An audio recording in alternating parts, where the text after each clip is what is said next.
ल साथीहरु आज चाहिँ हामी घुम्न हिँडेको सामानहरु पनि लिन थियो कि अनि सामान लिने अलिअलि घुमघाम पनि हुन्छ भनेर अनि ल हेर्नु ट्रेन पनि आयो अनि भाइ चाहिँ आज फर्स्ट टाइम ट्रेन चढेकी हुन्। ल हेर्नु सबै मान्छेहरुलाई हेरेर कस्तो गरेको थियो हाँसेर ट्रेनमा पनि अनि मान्छेहरुले पनि हेरेर गरिरहेको थियो भाइलाई। भाइ फर्स्ट टाइम भएको भएर अचम्मै परेको थियो अनि त्यही भएर मैले चाहिँ यो भिडियोहरु बनाइदिएको भाइ भएपछि ठुलो भएर हेर्छिन् भनेर।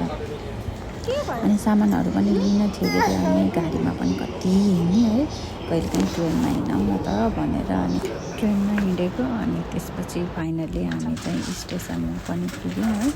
स्टेसनबाट अनि निस्केर हामी चाहिँ सामानहरु लिएपछि चाहिँ अब भोक लाग्यो है एकछिन अनि त्यसपछि चाहिँ हामी खाजा खान गयौँ अनि खाजासाजा खायौँ है। अनि खाजासाजा खाएपछि फेरि सामान खोज्दा कति सामान त भेटिएन के भनेको जस्तो।